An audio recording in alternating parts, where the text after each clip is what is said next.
Welcome back to another episode of Just Get a Real Job with your host, me, Jamie McKinley. I'm really glad to finally be putting out this week's episode. This is a live episode we did at the HP Film Festival with Maureen Hascoet and Claire Duffy last October. It's been a bit of a nightmare to edit, but we've got it done and thrilled to finally be putting this one out.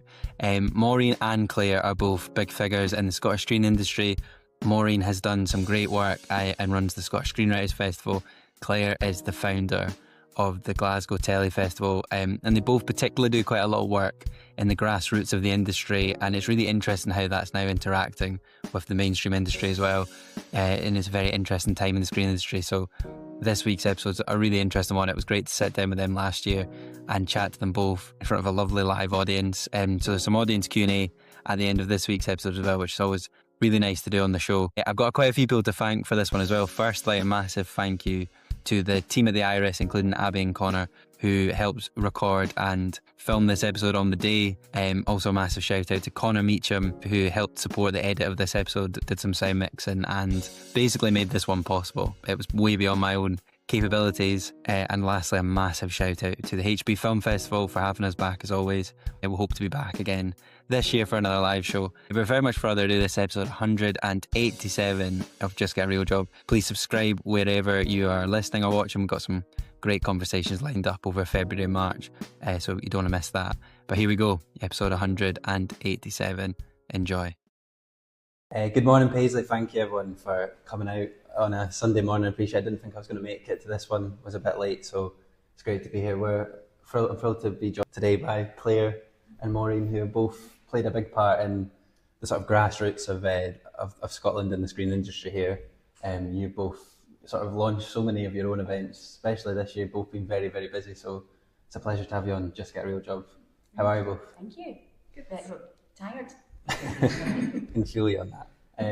I suppose a good place to start is you've both sort of lived in various places across the world, but have both chosen to sort of live here and try and make work here. So what is it about Scotland that attracts you to sort of want to come and work here and make films here and try and make a creative living here? Do you want me to go first? So I'm French originally, so I studied in Paris, and then just to cover the various places that you mentioned, I've always wanted to do film, so I managed to get myself to LA film school, and then I couldn't get a visa to stay because when you're a filmmaker and you're in LA, you're like, this is me, I've arrived. But it was after 9/11, and so that was really tricky. So I came back to, I'm also the one French person you'll meet who doesn't like French cinema. So I wasn't coming back to Paris, but I came back to London and was there for about 15 years. And then Scotland called. Scotland had been calling for a number of reasons.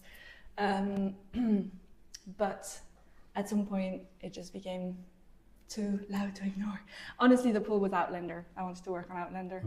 And I moved, and then didn't happen. So many other things happened.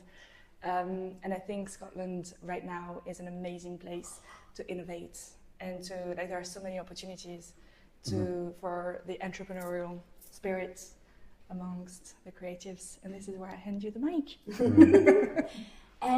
So I have a slightly different. So for me, obviously Scotland is home. It's where I was born and where I come from. However, my dad's job moved us actually to Paris when I was 8, and lived there for many years, and then the States just outside in New York and Connecticut. So I always, like, my whole family, we talk about this quite a lot. We have quite a sort of funny relationship with Scotland and with being Scottish. It has this almost like mythical sort of place in family lore, because of course we would, come home and visit grandparents, but over the years there was sort of maybe less and less people to come home to, but we always had this sense of being Scottish, despite the fact that my youngest brother was actually born in Paris, but he still considers himself, he's like, Celtic daft, he's, totally a Scottish person. Sorry if that bothered anybody. He is French as well. So there was always this kind of like sort of mythological idea of, because I think especially because I never lost my accent, and so as soon as you open my mouth and go, oh, you're from Scotland, you're from Glasgow, and they would have some story about some mad night they'd had, and I'd be like, oh, I've never heard of that place, or I've not. So it was always a bit of a fascination for me. And then I had been living in Stockholm for 7 years. I moved on a whim. I was bored. I was working in London I had a day job as a legal PA. And this like 23-year-old newly qualified lawyer in pastel coloured trousers explained the alphabet to me. He asked me to do some filing, and he was like, so what you want to do is you want to take all the things that begin with A and then all the things that begin with B. And I'm like, are you telling me the alphabet? For some reason that was just like the last straw of day jobbing. And I went and I hid in the filing cabinet, and I was reading The Girl with the Dragon Tattoo at the time, and so I booked a one-way flight to Stockholm. And that was me, because of course we were in the EU then, and so I could do that. So off I went, and I thought it might be 6 months or something, just this mad wee adventure, and then I might, grow up and settle down. I was like 31, 32, something like that. And I ended up living there for 7 years. And then when I kind of got to 7 years, I think that some people say they get like a 7-year itch in like relationships. I get that with countries. And so I just started feeling like maybe I was done with Sweden, and I thought, oh, well, I'd maybe go to like Paris as an adult, or Berlin, or London. All my family are in London, so that was the automatic place to go to. But I think once you've moved away from London, you're kind of done. And out of nowhere, this mad notion to, why don't I go and live in Glasgow? Like it came from nothing. It wasn't this moment. It was just this fascination. And so I just went, all right. And my family were like, hold on, you move away from Glasgow. You didn't move back to Glasgow. And I was like, I do. And similarly, I thought it might be like a year or two to kind of, I don't know, get my head together and sort myself out. And that was 9 years ago next month. And I think as soon as I came back, I do remember feeling like, because I've been a job as screenwriter for 20 years at this point. And I met all the production companies and whoever's in the industry. And I just remember kind of going, oh, this needs fixed. And I think it's only taken me 9 years, but yeah.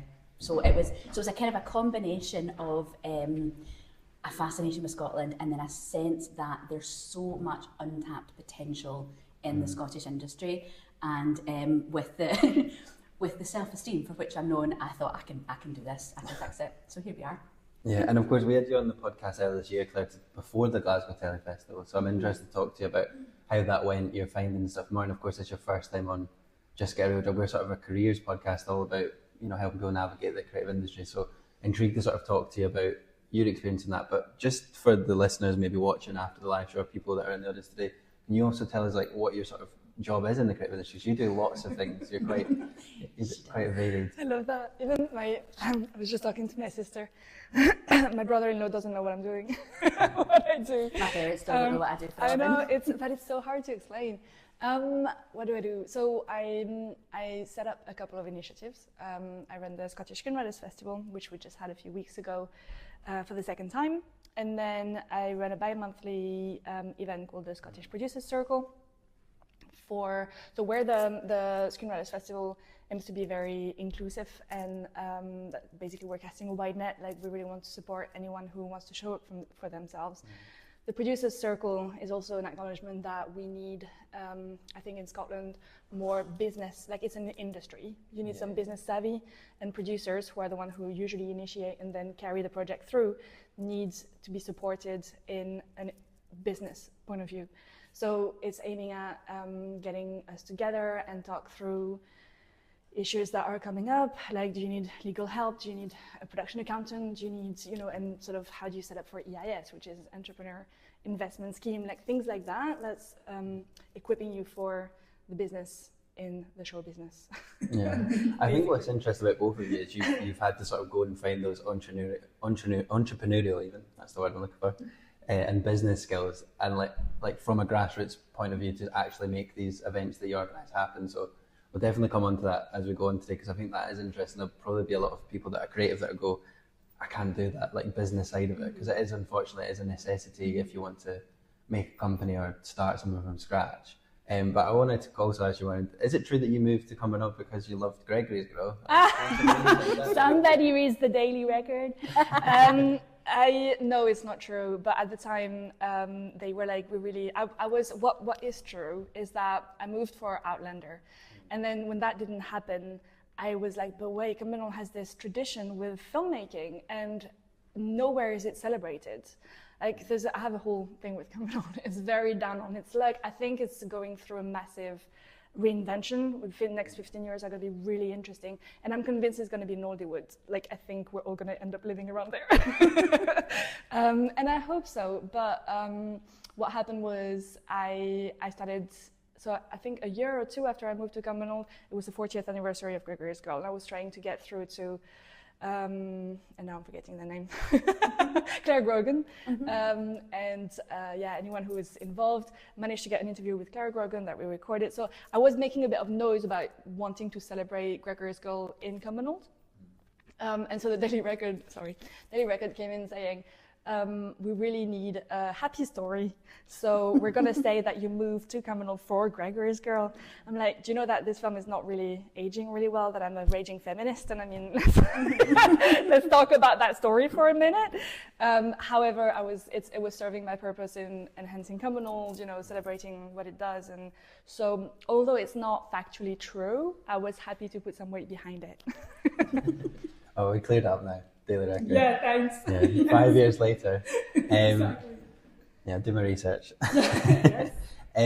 What I kind of want to talk to you as well both about is the opportunities that in Scotland at the moment and some of the things that maybe aren't quite there. Obviously, 50% of the screen industry are out of work at the moment. So I've done a lot of work on Just Get a Real Job the last year or two on this issue. So it is a hard time for a lot of freelancers and people working. But what are your sort of senses on what the maybe good things, the opportunities are in Scotland and the UK at the moment, and what the maybe more negative aspects of the industry are? I think there are opportunities coming. I think that the industry, and this is the global industry, it's not specific to Scotland at all, although I think that some things do affect us disproportionately in Scotland, which I'll maybe come back to a bit. But I do think that the global industry is in a period of kind of shift and flux, and that's what is making the opportunities kind of like shrink, because and there's lots and lots of factors. Obviously, the world economic situation, the strike in America, COVID. So there's many production companies that went under because of that, and so there's an awful lot of if you know your screenplay structure, it's the bit where you've got the chalice, and now you've got to kind of get back through, but there's snakes coming at you, and there's I don't know, the ground is opening up. I feel like that's where we're in the industry right now. And it's really difficult, and I don't want to diminish that whatsoever, because a lot of people are really, really struggling. I think that what's happening, though, there's actually a bigger thing than just economic situation and so on. That's circumstantial. I actually think that the industry is overdue a new medium, an entire new, not just a format, but a medium that will be as distinct from film and TV as they are from one another. I'm a big old, I might have talked about this actually last time in the podcast, I'm a huge old Hollywood geek. I've always loved it. I actually went to film school in Vancouver, which was also because I was bored at work one day, and I got in a debate with somebody over where the actor Jason Priestley comes from, because I grew up in the States. I was a big 90210 girl, and she thought it was Toronto, and I was like, it's from Vancouver. To the point that our boss, it was this post-production house in Dean Street, that and our boss actually came out and was like, could you two keep your voices down? It was getting that heated. Anyway, I went on the then newfangled internet to prove myself right, and I did, and then I get served a Google ad for the Vancouver Film School, and I went boom, and I applied there because I was bored that afternoon, and I went. Anyway, when you're in Vancouver, we then would go down to LA quite a lot, mostly, as Maureen says, to sit and just be like, I'm here in the city, therefore I am in the industry. And I would sit in Starbucks being like, I'm writing a screenplay, by the way. Does anyone? No, nobody cares, because everyone's doing the same thing. Anyway, because of that, sorry, I can't, you probably remember this from last time, just push a button and I talk, and you don't need any more questions or anything. But yeah, because of that, I got really, really fascinated with old Hollywood. I came across this book in the Pasadena Public Library about Charlie Chaplin, who we hate now, by the way, but at the time I was fascinated by him. And it was just about this beginning of the industry and how they had all these creative people just went, oh, we've got moving cameras, what can we do with it? And they just kind of flocked into this, and they built this city, and they just did trial and error, and they innovated. It's so, that we haven't created a type of shot since 1918. Wow. They did the whole thing in about 10 years. So in terms of, your wide, your medium, different angles, whatever, we have, we've obviously got CGI and all that kind of thing, but we haven't actually improved on the language of cinematography they did it all. They just went like that, and I find that so fascinating. And then actually the beginning of TV was a little bit gentler, but sort of similar. There was something like, hold on a minute, we can go into people's houses, and what types of stories should we tell them in their living rooms, which is different to the stories that we tell them when they come out to the cinema and they want this big epic kind of thing. So again, just this big kind of like influx of creativity and a really exciting time. But also, you know, with all these things, people, you know, were struggling in the, hold on, am I a film actor, am I a TV actor? And if I do telly, does that mean I can never do film again? And I think we're actually in an equivalent of that right now as digital comes along. And obviously, you know, this is my absolute soapbox. Digital is not just wee low budget versions of what might as well be on the telly. It is its own medium with its own conventions and rules and narrative. And I think that we are just overdue fully establishing that. And as soon as we do, there's going to be so much, because it's a abundance. You know, there's no limit to what people will watch on their phones. We'll be competing. Oh, you're always competing for attention to some extent, but there's so much, and there is money in that world.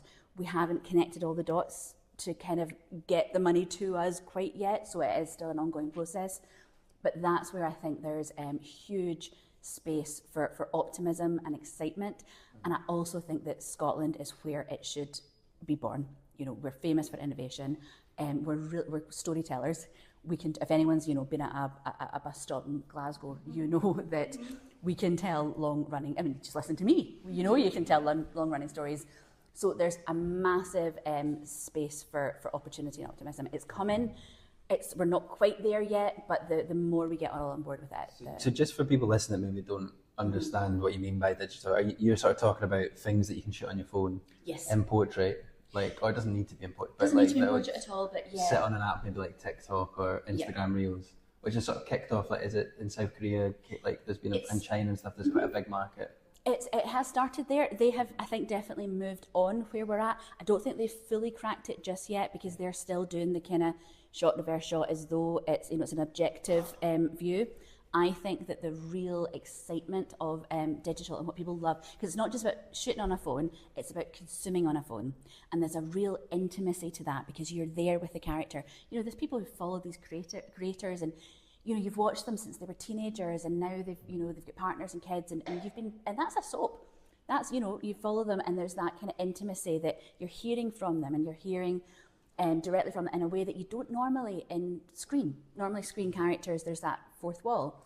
So I think it's actually thinking much more about how audience consume it, and also, you know, the fact that sometimes they watch 5 minutes while they're in the car waiting for kids to come out from football or whatever.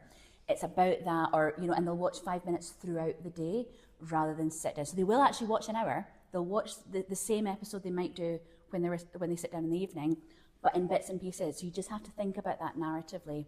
And that's kind of what I mean by it being a whole format, that direct address to audience. And I'm not saying it has to be all that, but that's a big part of it. You know, editing in a social media sort of way with that kind of like quick visual, sort of just kind of keep catching the eye, all that kind of thing. And you know, and there's space for audio. There's a lot of off-screen effects. You can do some really, really expensive effects just by, you know, I don't know, you can have a alien invasion in Sucky Hall Street, and you just have to hear the screams and the noises, and then have that one actor's performance. So there's so many really exciting, I think, creative things that can be done with it, and we just have to start doing it. That's interesting. I think just I'll bring you in a second, Maureen, so you can have amazing things happen when Claire's bored. What I thought is interesting about that as well is that we had a BBC commissioner, Nick Lambon, on the podcast a couple of months ago, and he was talking about how the sort of lower budgets might also come back, which will help TV. And I think the sort of online digital stuff might help drive that, because they do tend to, because it's filmed on a phone, people get more used to it being like, you know, not looking all high definition. And I think that alongside lower budget TV shows might make that feel more acceptable again, because I think if you see a low budget TV show now, because of things like, you know, the streamers, you're a bit like, not sure about that. Whereas if that becomes more acceptable, then I think that will help the industry as well, because that's been sort of starved out now. We don't make as much low budget drama or, you know, things like soaps in the same way. So Oh, absolutely. That's a really crucial aspect of it, I think. Because it's inherently low budget. It's mostly because you've 1-2 actors at the most. You're not going to have a big crowd scene in a digital because you wouldn't be able to see it. It's inherently, so that means a huge space for opportunities. Obviously, one of the big reasons that commissions have so dried up is because they're having to put millions and millions of pounds on the line from a script. And that's a terrifying thing to do. If I was a commissioner, I wouldn't take a chance on me either, or any of, you know what I mean? So I really understand it's the system that's the problem. So yes, low budget coming back will be great. I actually had another thing that you said, and it's gone out of my head, and I'm sure it was a brilliant point, but I'll hopefully remember it at some point. But yeah, definitely, I think a lot of opportunities will come with, because digital is inherently low budget. And so again, you can just make, oh yes, that's what it was. So I think one of the reasons, so I've been playing around on YouTube since YouTube came along, and there was a couple of like flash in the pan web series successes that went on to do stuff. I think one of the reasons that it never really became the movement that I think it is now in this sort of new medium has a lot to do with exactly what you just said. I think the audiences, they might not say, oh, that's not lit as well as it could be, or that just the edit's a wee bit clunky or whatever it is.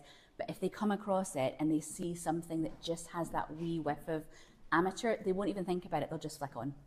And I think that's why it's really, really difficult for web series that have been shot in a conventional way in the same style that we also see Succession, which costs like gazillions of pounds a minute. If you're so into the story, you might kind of come, but anyone that's like coming across it will just flick by. Whereas if you see something that looks like a TikTok, because I'm sure you all have, sat watching for hours somebody in a badly lit car, and you can hardly see them, and the noise, you hear sirens or whatever it is. The production value is shocking, but if they are telling a brilliant story, I will stay and listen anyway. And so I think when you work with a format that is used to having no production value, you just have to put a totally bit of production value, and you've got access to millions and millions of people on TikTok, and they're not going to flick by because they think, oh, this is a bit hokey, it's rubbish. So yeah, huge opportunities. It's exciting stuff. Interesting. Thank you for going into all that, Claire. Maureen, what about yourself? Do you see many, what sort of opportunities do you see in Scotland, and maybe what are some of the challenges you've found, especially working so much in the grassroots of it all? It's funny, this word grassroots is really coming into my life right now. Am I using all the buzzwords today? No, it's funny because I don't think about myself as grassroots. I just don't think about that word, and then recently it's really coming into my life, and I'm getting to grips with what. So I'll send you the question back, Jamie. What is grassroots for you? What about me tells you I'm grassroots? I think what I would describe it as is people taking initiative outside of a mainstream industry structure that maybe it isn't. That sounds very political, isn't it? I mean, sure.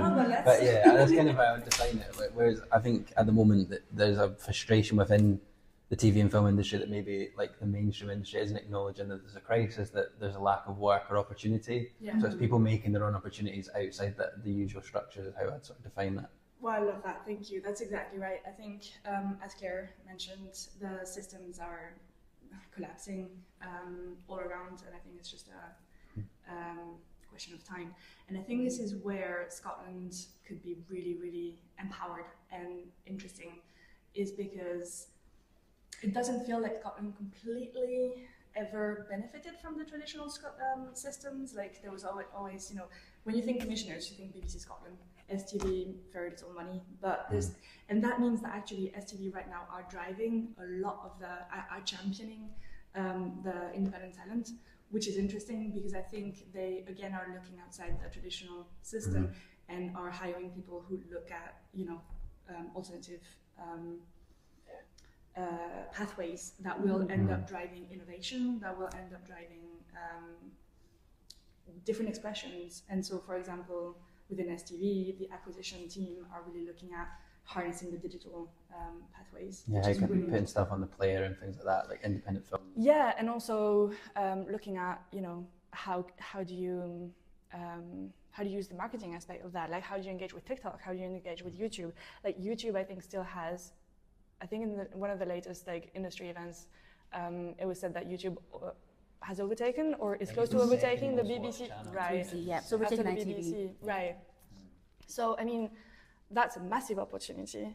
I echo what you were saying about YouTube, and there's a stigma, I think, on being a YouTube filmmaker still, and I think it's because it's not been entirely embraced. Yeah. Like, it's a second-rate filmmaking. If really you're a filmmaker, your stuff is on BBC, on STV, etc. But I think that's completely changing. And so, yeah, Scotland feels really interesting because there's so much to do. Yeah. And so little has been done. Yes. And there's so much talent to do it with as well. Yeah, You know, that's the main thing. That You're was, right. I want to say a thing on that, but just to briefly, many of you know that I did the Glasgow Telly Festival, and I put a call out to just every Scottish filmmaker I could get hold of, and I was like, please just do a 1-minute pilot. Do it in an afternoon, grab an actor pal, do a thing. And the stuff that came in, and then we've just actually had a second call for the second sort of phase of it all. There's such good stuff coming in, really, really great, interesting, original, unique stories that you wouldn't see on telly right now. And it's just really confirmed again and again and again how much untapped and under-tapped talent. Because there's some people who've maybe been really successful, maybe as an actor, but they're like, I get my scripts turned down. And I'm like, if you're getting your scripts turned down and you were in one of the most successful series in Scotland, then what chance have any of us got? But one of the things I just wanted to just pick up on really quickly about that idea around Grassroots and YouTube, if there's one thing that I could, say to the filmmakers of Scotland in this room and anyone that's listening, is the faster we can get over the idea of them and us, or YouTube being less than, or anything like that, the faster this revolution will come. That is the main thing holding us back right now. And I completely understand it, because I think every creative, one of the most difficult things I think with being a creative is that it's inherently subjective. Nobody really knows if they're any good. There's no such thing. There's Oscar-winning films that I thought were rubbish. You know what I mean? And vice versa. I think that's one of the flaws with awards sometimes. Exactly. And it is political, and there's so much more to it. But there's some of those, I won't name and shame, but there's some of the most successful, screenwriters in the UK that I'm like, I would do that draft, I'd give it another draft. You know what I mean? That script that's been filmed is this, and there's lots of reasons for that. But so there's no real such thing as good enough. It's just you're one of the ones who you do it, and then you're a filmmaker. But I think, and I know because I spent decades of my life chasing that validation tick mark of a BBC commission or a Screen Scotland, support, or ex-agent. When I got my first agent, she was more of a literary agent than Screen, and I was like, that's cool enough. I'm not with one of the hot, cool agencies. But then she got me jobs, and so actually she was. So I think that we all kind of chase that thing, and I know, and that was a big part of what I wanted to do with the Glasgow Telly Festival, was to kind of be like, no, this is a festival, it's a big thing. It's not, I knew that if I just went, I'm going to do this YouTube series, they'd go, a wee cute amateur thing. Best of luck to you, pet, you know what I mean? And I needed to try and pull that together. And even during the festival, there were some people who were like, are you inviting the commissioners? And I was like, no. Why? They don't have commissions. They've got no money to commission stuff. So what is the point in and I know that an awful lot of these Meet the Commissioners events are very well intended, and I don't mean to slag them totally, but I'm only interested in meeting commissioners if they've got a commission for me. Well, that's actually interesting. My next question for both of you is going to be, how can, speaking of this grassroots word that's obviously coming up a lot today, and this sort of episode's themed around, how can we work more with the conventional mainstream industry, if we want to call it that? I mean, I work for the BBC at the moment on River City, which, for the next few months anyway before it shuts. But so I'm on paper part of that establishment, I guess. And I've worked in TV development. I know how that world works, and the people in it are all very well intentioned. But I think if the system maybe isn't quite caught up to the age we're in, and I think that's kind of more what it is. But I think there is a lot of good, meaning people that would absolutely that are trying to adapt. But how can maybe we try and connect that grassroots thing with the mainstream industry? Do either of you have an idea about that? You're not going to like my answer. I think what Claire is saying, and I'm totally on board with what she's saying, is we need to stop hanging on for dear life to the systems that are not ending up serving us. And I think, one of the answers to your question is get so good that they want what you've got to offer. Because in the end, if you make an amazing YouTube series and you've got look at someone like James English. I don't know if you know, he's a podcaster. He's found a niche in interviewing people with gritty stories, and he's got millions of views and millions of fans and stuff. I know for a fact that the channels knocked on his door and offered multi-million pounds contract that he ended up turning down. So you kind of want to be in that, maybe that's a happy situation to have. It's like you've got your own independence, I guess, and your choices, right? It's a privileged place to be when you've got choices. So that's one of the paths, is just focus so much on what you want to do that. But I guess your question is coming from someone who's part of a department and who doesn't necessarily have that inclination, or to make stuff by yourself, or so for that I don't have an answer, because it's never been I've never been in the traditional system that way. Maybe I do. Over to you. Well, kind of. So I think principally one of the most important bits is it's not either or. The traditional industry is not going anywhere. It is going to change, and it's going to shift, and new systems will come along. But there's always going to be telly. There's always going to be 6 times 60-minute series, and that is great, and that should never change. It's not going to go away any more than films went away when telly came along. There was that fear: is everyone just going to watch telly instead, and we'll never go to the cinema? What actually happened was that cinema elevated itself basically and made sure it was something that you left the house and it was worth that, and it was worth that a ticket. And then telly kind of became its own thing. And then I think as digital, and digital is, I think, inherently independent. YouTube did briefly do a bit of commissioning. I don't think that's going to be the future. I think it's going to stay fairly independent, probably brand funded. Interestingly though, that I think a lot of the main channels are trying to move into digital in that market, but then sometimes that feels inauthentic because they're trying to copy someone like James English, that started because it's authentically him. Yeah, and they're also not doing digital, they're doing wee versions of what they eventually want to put on their players or in there. So I have met with most of the commissioners in the UK over the last few weeks, in Scotland, and then a few in sort of Channel 4 and stuff in London as well. It's all really positive. A part of it for me, it's sort of diplomacy. I want to be clear that I'm not shutting the door to the mainstream industry. I'm creating a thing that runs in parallel to it, and then we'll also feed into it. So basically how I see it is that projects that come through the Glasgow Telly Festival, for example, anything that gets a bit of interest, we'll know, okay, this feels like a digital series. Let's sit you down with Tennant's or Iron Brew and see if they can jump on, and because what they used to pay for adverts, we can do 6 months of a YouTube series on, So there's those conversations that are happening and will continue to happen more and more. But then there's other projects. He's like, you know what? This feels like telly. This feels like 6 times 60 minutes. I'm gonna do an e-intro to the BBC commissioners or to Channel 4, whoever it feels right for. Or if it's a feature, let's sit you down with Screen Scotland. So it's not about closing any doors to existing opportunities. It's just about opening a bunch more doors as well. And I think projects that are inherently feature films will still be feature films, and telly, they'll be telly. They'll just be this big, exciting new kind of Wild West world of digital adding and sort of expanding the whole thing. No, it's all interesting. It does feel like we're very much in flux at the moment, yes. And it's an interesting time.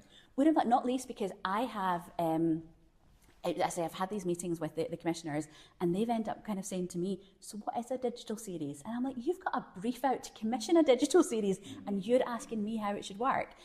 But good, and I'm glad they are, because they should, because I know when they don't. And I have told them, and then I have told them, by the way, there's this one that came to me as a 1-minute pilot, and you should watch it. So I think that it's about keeping all these conversations open and them being open to learn. And in fairness, I do agree with you there. As individuals, they're well-intended. They want to champion Scottish talent. They don't necessarily know how at the moment, but if they'll listen to me telling them, then that's fine. I think there's also a thing where a lot of the time you're in a system and you want to keep your job. You want to get the commission made and stay in a job and keep your department afloat as well. Absolutely. So there's lots of... I've always said one of the main reasons I've got the privilege to be as critical as I am of the Scottish industry is they were never giving me jobs anyway. I've worked outside the industry, so I can say, and then I'll be very happy to then sit down with the commissioners and go like, look, see what the Herald said that I said, this is and that's fine. But if I was more of a freelancer in that system, I probably wouldn't speak out as much. And I totally understand that we've all got rent to pay, we've all got food to buy and what have you. So those of us who can speak out should be speaking out and should be having these conversations. And those of us that want to work in traditional telly should absolutely do that, because I think those opportunities it's going to settle down and those opportunities will be there. I think it's also just about having like fair and balanced discussions. I mean, I've had commissioners on the show. I have a range of people on the podcast because we want to have these conversations that are honest and reflect the industry and hear different people's points of views and stuff, as long as it's not personally attacking them. And I think that's completely valid. So please continue to employ me, BBC or whoever it might be. Please, thank you. But as you say, there's no need for personal attacks, because all these individual people are lovely and they mean well. And I think if anyone was to take criticism of the industry systems personally, then, you know, I hope they've got the number of a good therapist, because it's not about them, it's about an industry changing. And I do actually think, and as I've spoken to most of them myself, and I do think that they're more open than they maybe seem publicly sometimes, which is fair as well, because they also have to be diplomatic. And I think things sometimes just in development particularly move slowly, so that it can take time. I want to ask both of you about obviously the Glasgow Telefest and the Screenwriting Festival. Maureen, tell us about the Scottish Screenwriters, about how that all came about, why you decided to help start that. It's been going for a number of years now. So.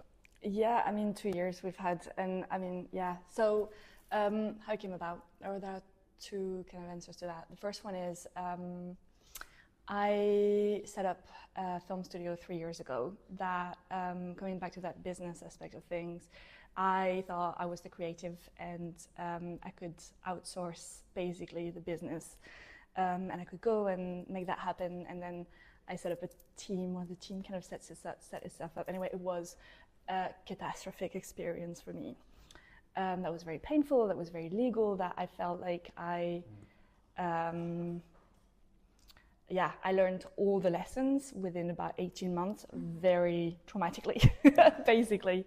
But then, so I had to sell my shares in the thing that I created. That was a hell of a day. But then 6 months later, they closed shop. I like to think it's because I wasn't involved, which I think is part of it.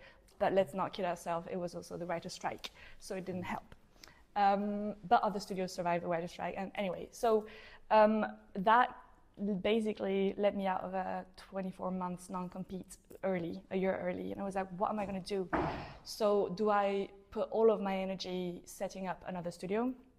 Do I really feel like right now in integrity, that's what Scotland needs from me, like the industry needs from me?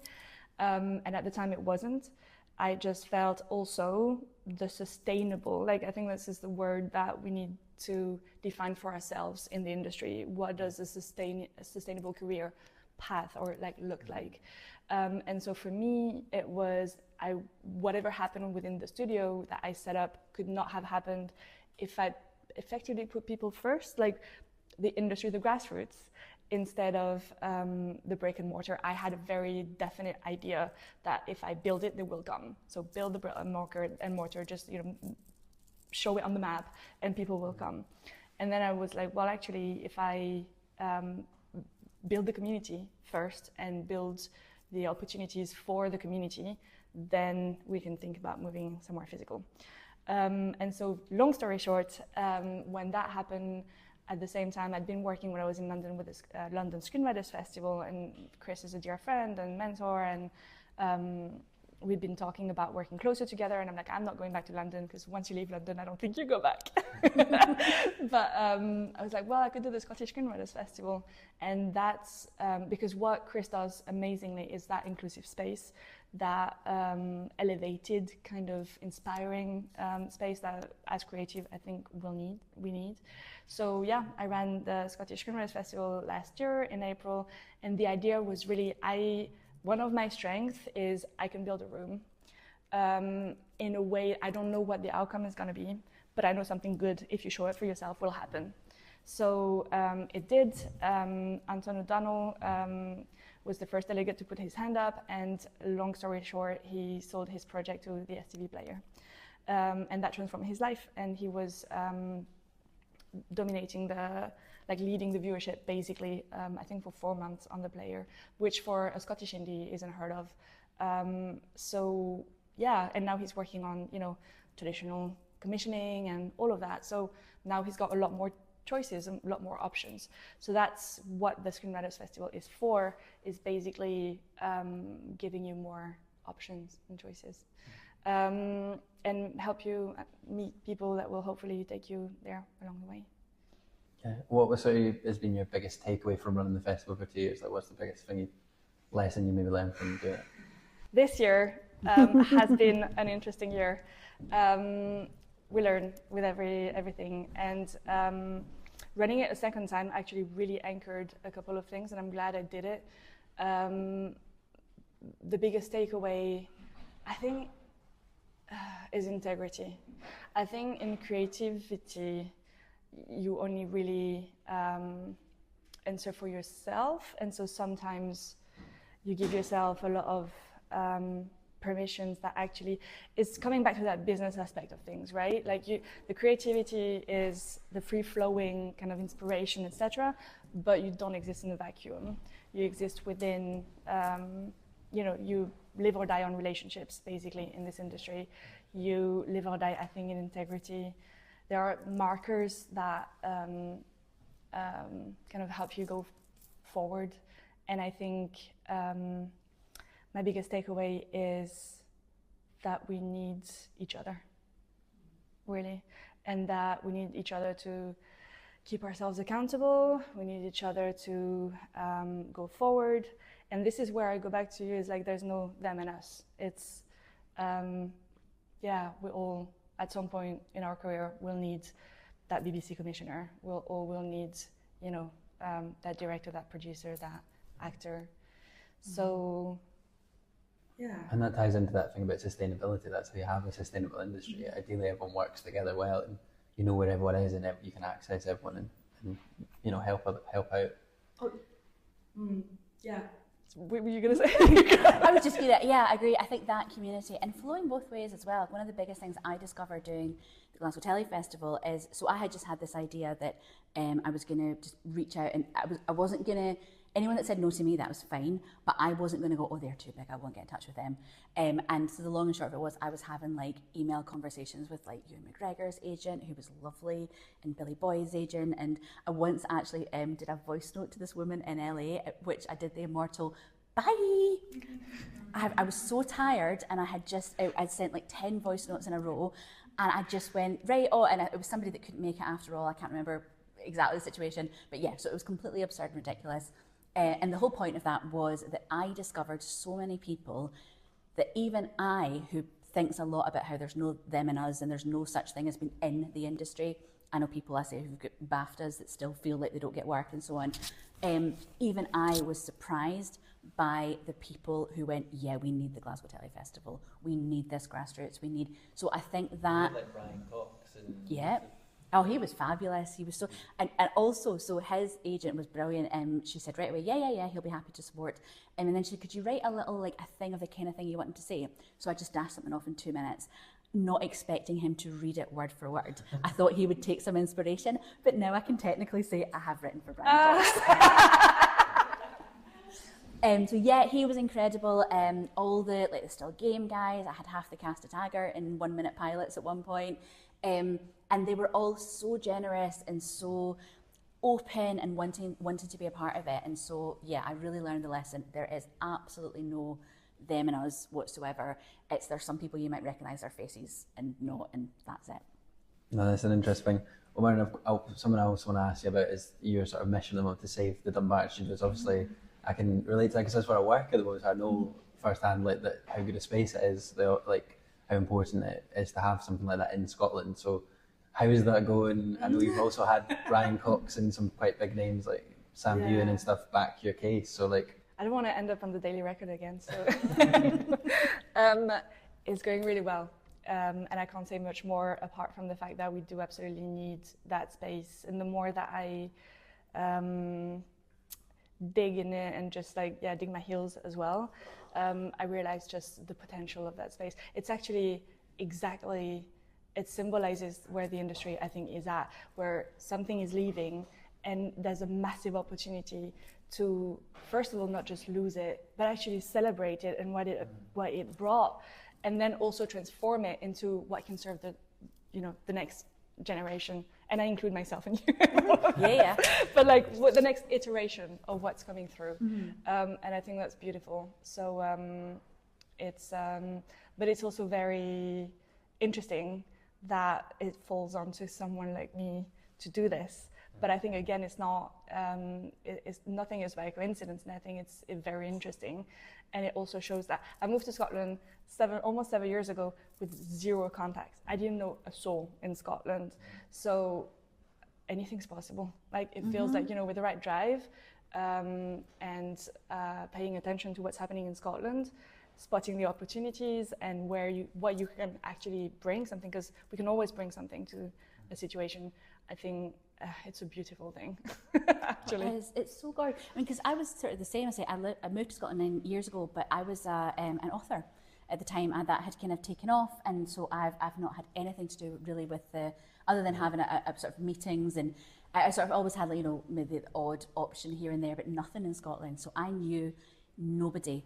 And honestly, it was after Christmas, it was at the first Monday of January, I marched into town and I just made a hit list of everyone I thought was dead cool, and I literally started sliding into their DMs. That was it. And and the people that got back to me and just went, yeah, I'll have a coffee with you, because I'd literally said, I've got an idea, I've got a plan, I'm going to do this festival, and I think it'll do really good things for the whole Scottish industry and support emerging talent, but also create opportunities for all of us. Is there any chance you could spare me half an hour for a coffee or a Zoom? And I had... after a while, I started out with a bit more hit and miss, but to begin with, I had something like a 95% success rate. People going, I'll meet you. I don't know what you're going to say to me or why, but I'll give you half an hour. And that was how, because one of my friends has just told me that when she walked into our Sunday event at the end of the Glasgow Telly Festival and saw who was involved, she went, God, Claire's so well connected. Well, I'm not. Slid into DMs. That's actually was my next question for you both, is how, for anyone maybe in the audience today or who's watching or listening to this when it goes out as an episode, how do you think you can get good at networking? Because you're both great examples of you came here with no contacts, didn't live here, and then on the outside in we appear very well connected, have people like Brian Cox and whoever endorsing your events and things. I called it Project Cheek. It was literally that. So I worked in casting for a long time. I've been in the industry, just not the Scottish industry, for a long time, and I have just found, just ask. I think people are off, and I understand it because I felt the same way myself. You've got a short script and you say, oh God, I'd love to get it to so and so, but they won't be interested in a short. They won't do it. I'm too wee. I'm a us and they're a them. Just ask them. Just cheek, because they might. I mean, I've had many DM slides ignored, or no, I'm too busy for this or whatever, and I just go meh, and I just kind of I move on. My first screenplay that I wrote, I managed to attach Tom Conti, and not only that, he actually had his own email address. And this was the days when there was Spotlight was like the old phone directories, these massive big books, and I wanted him for the dad, and I thought I'd see an agent's number, and it said it was like, I can't remember what it is now, but like tomconti@hotmail.com or something. I can't just email him. And then I thought, well, he's put his email address in, so I did. And he said, yeah, I'll read your script. And then he said, right, I'll meet you. And I had to go to Hampstead, where he lived, or lived at the time, I don't know. And he picked me up in a 70s Jag, and he was wearing cowboy boots. And it was the coolest moment. And then I got into his house and we talked about it, and I was so starstruck and so, because this was not long after he'd done Friends. Obviously I'd known him for long before then as well, but he's Emily's dad in Friends. I'll kill you with my thumb. That's. And I was just like, I'm sitting in his house, and he's so nice, and I was too nervous. He gave me a piece of shortbread with my cup of tea, and I was too nervous to eat it. I nibbled at it, and then I just couldn't swallow any. And then he gave me it away with me. And I walked back down to the tube station eating my shortbread from Tom Conti, going, and he attached, and then we attached Jason Priestley, who is, to this day, it's still my greatest moment in my career, I think, was that Monday morning that his Canadian agent emailed and said, oh, Jason read your script over the weekend, and he loved it, and yeah, he's in. Anyway, the whole point of that is I literally just sent an email, and many of them get ignored. Many people tell you to get lost. Who cares? Doesn't matter. It's amazing. I think the industry generally are so generous. Artsy people are good people. We're community minded. We tend to be quite emotionally intelligent, because you have to be to write or act or direct. You need to understand how people feel. And I think that don't underestimate that. So yeah, that's a really long way of saying just cheek, pure cheek, go for it. And I say that to 1 minute, if you're doing a 1 minute pilot and you've got a dream of some incredible Scottish actor, just ask them, because I asked them and I got to write for like all my favourite actors in the run up to that. I was like 5 a.m. going, right, there you go, Siobhan Redmond. It was completely bonkers. How many emails do you think you send a day? 207. Sorry, for the festival was 273. No, actually that was meetings, so I'd say thousands, absolutely. Yeah. Wow. You're really bold and cheeky then. Totally. Maureen, what about you? I think for me it's about building, which it's the same thing, right? But I wouldn't say, I mean, you need the cheek to sort of get you to write the email. To sort of like, I couldn't possibly, but then you actually do. But it's actually, networking is building relationships. Yeah. So people buy from people, you're just meeting someone else who's got, a family, or who's got, there'll be something that you can relate to, that they can relate to within you, whether they're Sam Hugh and Brian Cox or, whoever you meet. And so I try to meet, like my favorite meeting was Ian Smith, who made, he's the biggest producer, I think, alive right now in the UK, and he made Mad Max, and more crucially for me, I was meeting the producer of The Fifth Element, which is the reason why I've got red hair, because lead with Dallas multitask. And so when I met him, it was like, at first I was Star Trek, but then there's a whole, like, you work on your self-worth, and as creatives, I think we tend to have self-doubt, etc. But then once you get over that, you're just building a relationship with someone who is a person. I mean, so like a mix of and it's sometimes nervous emails. To meet you as well. Yeah, the exactly. Actors And I've you don't met know that I'm like, exactly. you're so and so.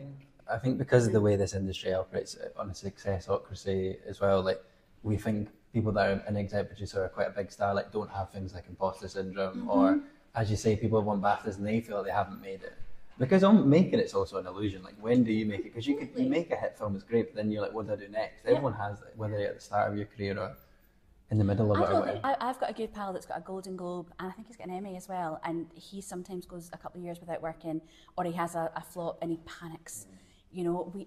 Everybody feels that way, and I think as the actors as in general tend to be very, self-questioning and so on. That was one of the biggest things. I mean, not fair to name her, but I met an actor who was in like my favourite series as a teenager. It's not Jason Priestley, about somebody else, and I accosted her with a cuddle that she was not expecting, because I was just like, oh my god, it's you, and I was so excited. And then I sat down and I realised that she was a bit like, oh, I'm sorry, and that she hadn't cuddled me back, and I thought, and she's such a lovely person, and now she's going to do a thing for the Glasgow Telly Festival, and it's brilliant. But I think realising that whoever you are, whether you've got Golden Globes or whatever, you're just a daft person, and you have all the same insecurities and feeling like a tube as all the rest of us, and also want to work. That's the other thing. That was one of the greatest things I heard after the Sunday event that we did for the Glasgow Telly Festival. I got a bunch of brilliant actors and I put them together with kind of emerging writers, like not complete beginners, but emerging. And when I put together the teams, and I didn't tell anyone who their team was. The writers didn't know who they were writing for until 2 weeks before. And then I emailed, I went, here's your team. And they all came back to me going, oh my God, you want me to write for so-and-so. So it was like Joe McFadden and Shauna McDonald and Maureen Beattie, and they were all going, oh my goodness. And I thought the actors were just being so generous and lovely. They all showed up at BAD at like 9 o'clock on a Sunday morning, and they did the performances. And then afterwards I was talking to Robin Lang and Cal McInninch, who are, I think, two of Scotland's greatest actors, very successful, been in loads of brilliant stuff. And I was like, thank you so much for giving up your Sunday. I really, really appreciated it. And they were like, we loved those scripts. That's some of the best scripts that we've come across in quite a while, and we've really enjoyed it because we just want to work, and we want to work with good scripts. And that's, again, what I found with the 1 minute pilots. If you just send someone a good thing, they'll be like, aye, I'll take half a day and do this. So I think don't ever underestimate the generosity, but also that you might have a script that a really big actor is excited to work on.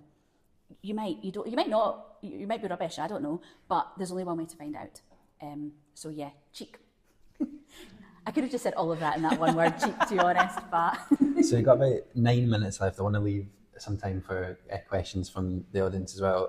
So just one more question for you, but we've been asking a lot about bad advice at the moment on the podcast because there's so much bad advice in this industry that people get. So for you both, like, is there a piece of bad advice you've had in your career or that you hear quite a lot that riles you a little bit? Maureen, you're nodding there. I feel like you got a few things to say about it. Yeah. Well, it's funny because it's actually angled my life for about 15 years. So when I first moved to London after film school, I had 30 grand worth of debt for getting myself to film school.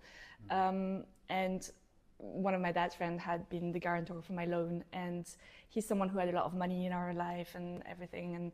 And when I got to London, I had a plan that I was going to set myself as a freelancer and that I was going to make my way through that.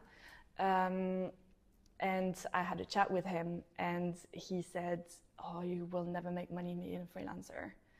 And so I went and got myself a job, and I should never have been an employee.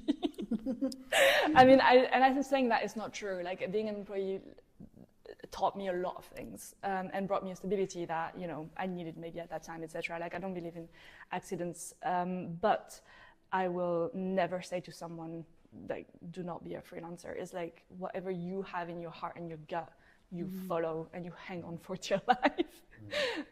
Because whatever will happen, then that will be your, you know, it comes back to integrity, to knowing who you are, and no matter what happens, hanging on to that. That was a lesson for me. I was told to behave, and that was terrible advice. And I think it is something that I think all creatives get told versions of it, writers in particular. I can remember in film school, or like, you know, kind of early on after Vancouver, I came back to London and, you know, did various, the most promising writers in the UK day things, which are just a load of nonsense. And one thing you were told again and again is, be so grateful if someone reads your script, and don't ever question notes, and just, you know, be good in a room. That's the thing you're always told, good in a room. Now, be good in a room as in be fun and interesting, don't just sit there like a lump, but you're always taught to kind of, as a writer, that you should go with the flow, and that producers know better, and actors know better, and directors know better, and so on. And they don't, or they don't always. At least there are times that you get notes and you go, oh yeah, that you're absolutely right, I should have done that. But I, for years and years, would listen to every note, and thank you so much for reading it, and you took the time, and blah, blah, blah, blah, blah. And then I would change the script completely based on what someone who knew better than me had said, and I destroyed so many of my scripts again and again. And then I also, you know, I didn't fight for money for projects because I had been told I needed to be so grateful for whatever the industry gave me. And then, you know, it was when I was in Sweden, and I had a production company. I'd sent them in a thing, and they wanted to option it, except they wanted to option it for no money, zero money, not even the whole pound thing, nothing. And I said, no. And this producer lectured me for expecting money for my job. She told me, oh, well, we've got this other project with these writers, and they're passionate about it, and they just want it to get made, so why can't, and something in me just broke, and I was just like, I'm sorry if you have to edit this out, but bugger you, how dare you? I'm this, what you think that you can make money out of a thing that I have created in my head, and you don't think you're going to give any of it to me. And that kind of radicalized me a little bit, and I realized that some development notes are brilliant. I'm not saying to not ever listen to them. Yeah, script editor, you got yes, sorry. Script editors are worth their weight in gold, absolutely.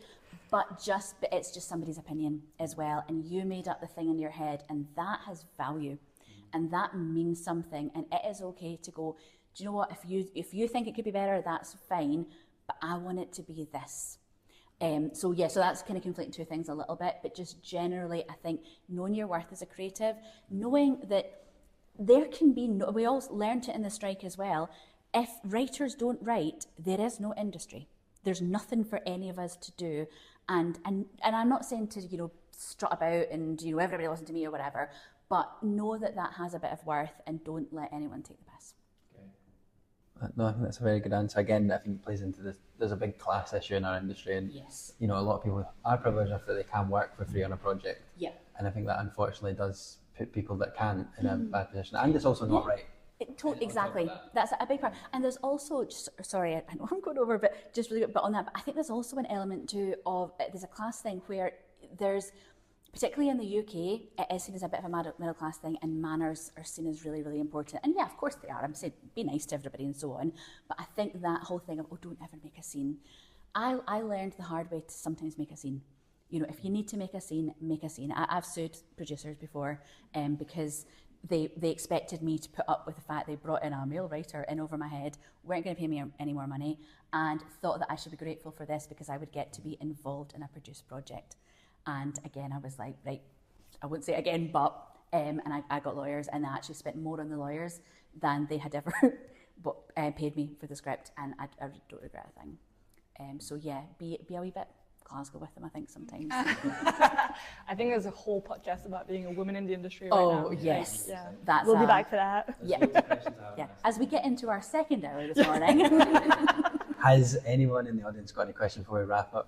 Go for it. So, first off, I'm going to switch that a wee bit on voice. Thank you for your time. So, thank you very much for your time. Two things. One is a statement and then a quick question as well. So, listening to both of you talking, what you were talking about with relationships with audiences, that intimacy that you're talking about. What's lovely is it seems to be that there's a space for the intimacy of a one-to-one through digital, but also that community. So I'd work a wee bit in exhibition as well, and that sort of everyone enjoying a piece of fiction or factual together in a cinema. I love that there's that sort of, what it seems to be is there's a space for both. Yeah. For that sort of community viewing, but also that intimate viewing. And also that my sort of charity is all about sort of helping people sort of with limited access to the industry share their voices, and class is a massive thing for me.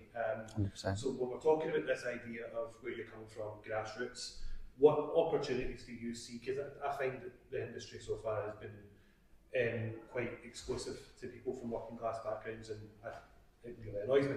So when you're talking about these sort of initiatives that maybe the industry have kind of ignored the working class, how do we see opportunity with these grassroots movement for working class people to actively get involved in something that's been elusive for so long? Can I just Absolutely. So the first thing is there's never been a better time, because like if you can afford which at the moment, I mean, my daughter, I just realized she's 12, everyone has a phone in their class. So that's the big leveler. And I think, look at the BAFTA nominations right now. Tommy Monster was made on a shoestring budget in 5 days, and with like 3 actors in a room. And this is someone who I think just like didn't expect it, the nomination, and just went, let's just make this. And I think it's really just, I see a lot. I was involved in a bit with I'm involved with a filmmaker who made a documentary about the lack of working class representation in the industry, and that's been a very interesting experience, because yes, it's always that struggle between, yes, you want to shake away like the institution that's not serving you, and there's a place for that, but there's also at some point what you resist persists. So just go and make your thing and build your own career and your own self-worth and your own body of work through that. And I think, again, coming back to that, there's never been a better time to do that. And it might take a bit of time to figure out how to rise up through the noise and everything, but I think that's the biggest leveler right now. And find your peers. Yeah. We found each other. Yeah, I would just add onto that. Honestly, the most exciting thing I think about digital is, well, not the most exciting thing, but a big exciting thing that's really relevant to what you're saying is money. Because right now, and I do feel like I'm slagging development, I'm so sorry, Jamie, but there's a huge, I have had so many incredible experiences with script editors on my scripts that have made it a million times better. But the reality is, financially, development's a black hole. You're only investing in the hopes that you will get a commission at the end of it. And there's no money for them to do that right now. They used to, once upon a time, you would get at least a couple of grand here and there. Still wouldn't be enough to leave your job, but it would be something to take a bit of unpaid leave or something to work on your script for a couple of weeks. That's all gone. That doesn't happen anymore, and that's a huge problem. I've had, there was at the beginning of my career, I lived off options.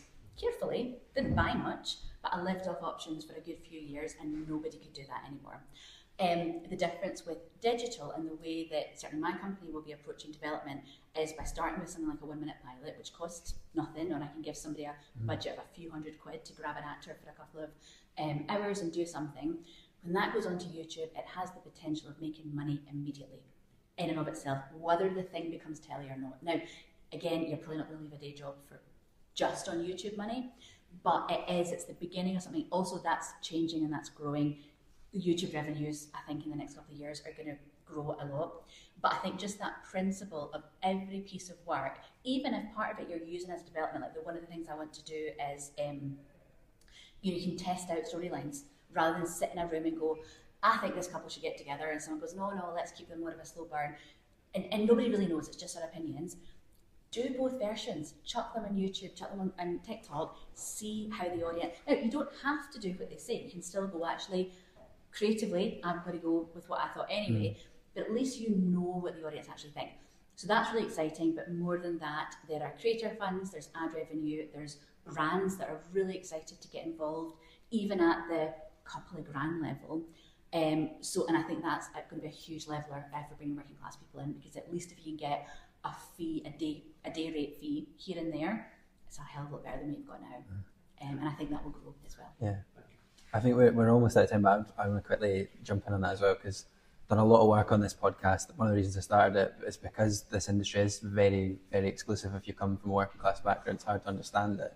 I mean, I've felt that myself in my own experience and journey, but I think we've got an episode coming out with someone called Philip Ralph all about class in the industry on the 15th of October, because it is such a big issue. But I feel quite cynical on it, and I do agree with some of the answers, but I think we just have to be honest that if you come from a working class background at the moment, it's very, very hard to have a sustainable career making art or working in the creative industries. And I think the main thing we can do now at the moment is call that out and just tell the truth about it, because it is very, very difficult to have that career. So that's my... Because there's also the other side, and I hope it's slightly less relevant to us in Scotland, but I worked in London for a long, long time, and I know that commissions go to people that went to Oxbridge with BBC commissioners. That, so that level of networking, it's awful and it should be destroyed, and I think it's starting to go away more and more. But the reality is that commissioners, and again, they're human. I would do the same if I was a commissioner. They commission things that they're familiar with people they know, or with people whose their dad know, like whatever it is. We get it, we're all human. So I think that again, with the level of digital, with not needing those gatekeepers in the same way, I do feel optimistic that that's going to shift things a little bit as well. Time for one more question of a very quick thing. Thank you, short. Do you think that with digital media, there's actually more opportunity now? It's just not instant gratification when you're getting paid. So like if you were to say to someone, I'm going to fill a theatre or a cinema room with 200 people, 300 people without advertising, I think you're crazy in the past. In the past. But now you can write, film, edit a full thing, post it. TikTok will push it to 300 people minimum, and you get instant feedback and people watch it, like it.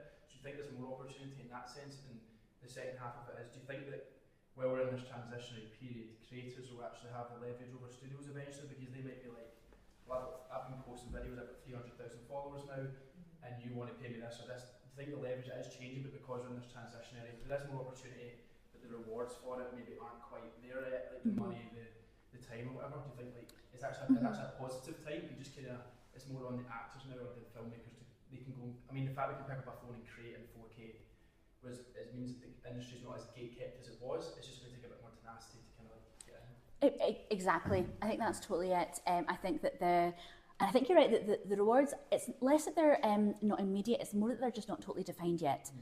We don't have, there's a lot that's coming, and it's coming very, very fast. Things like brands commissioning maybe a short film, but then it will go on digital, but you'll still own it, and then you'll have the revenue coming from that. So there's a lot of these kind of systems that they're starting, people are dipping a toe into.